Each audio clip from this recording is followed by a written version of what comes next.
Hi everyone, welcome back to the ESOMAR TV studio. I'm joined by Vanessa Oshima. I'm incredibly excited to have you here with me on the studio and talk a little bit more about your incredibly inspiring story in your talk, which we saw this morning also on the live stream. For our online viewers that didn't have the chance to kind of watch and don't know the background, could you tell us a little bit more about what you shared with our audience this morning? Sure. So this morning I was talking about observing your own life and being able to find this idea which is called Ikigai. And so Ikigai is a Japanese word which is becoming a little trendy right now. There's a few books out there, so if you want to look it up in Amazon, you could probably find them.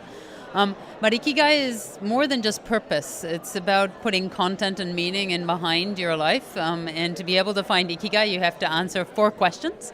And so those 4 questions are, what are you passionate about? What are you good at? Because just because you're passionate about something doesn't mean you're good at it. You know, I love music, but I'm not good at it.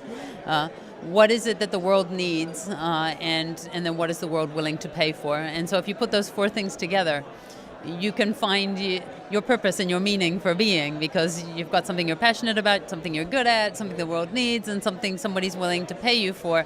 Because, you know, being paid for something, unless you're independently wealthy, you actually need to survive, yeah?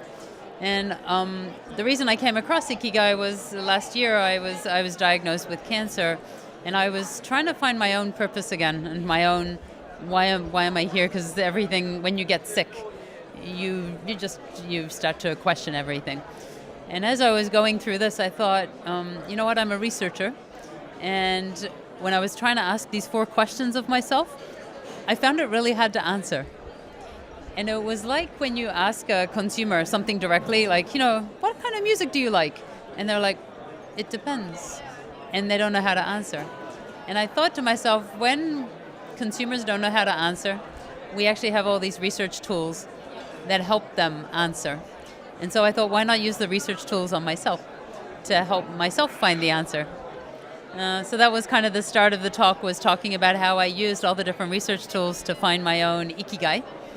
And then we moved into the idea of you can find your personal Ikigai, but you can also find brand Ikigai. So when a brand is not doing so well, and you know, I've worked for many great brands. I work for Starbucks now, but I've also worked for Nike and for Coca-Cola.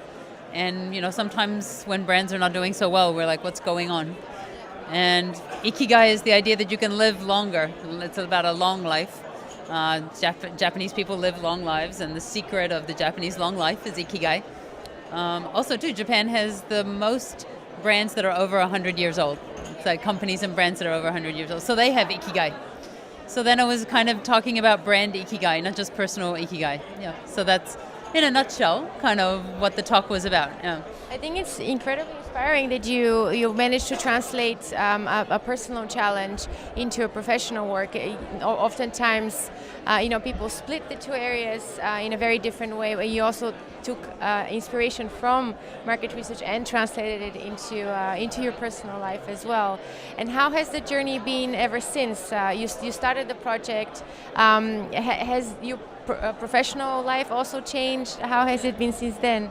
Yeah, I think it's a great question. I think as I did this, I'll give you an example.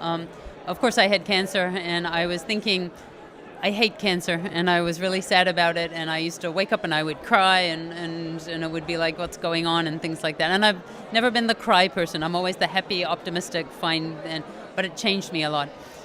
And then as I was trying to find my Ikigai, one of the first questions is, what are you passionate about?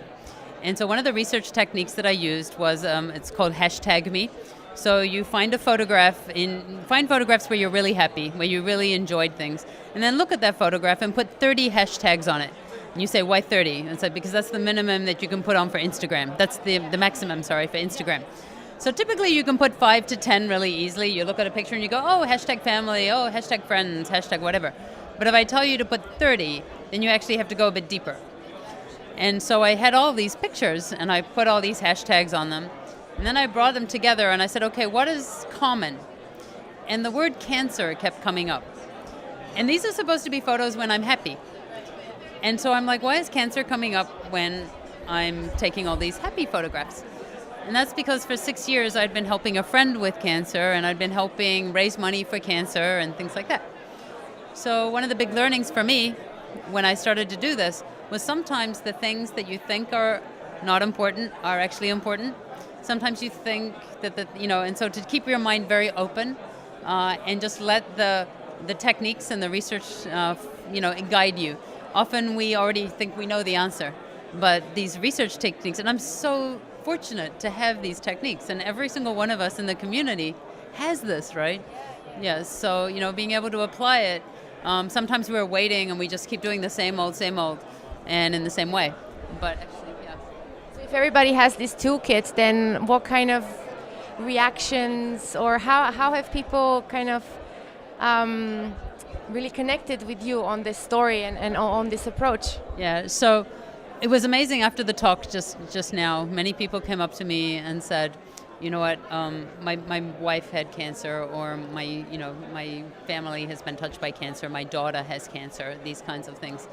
And so the first thing is that, first of all, by talking about something, creates a sense of community. People are like, oh, I'm not alone, which is good. But also talking about the techniques, a number of people came up to me and said, I never thought about doing that on my own personal. I'm actually at a time where I'm not quite sure about my next job or my team right now.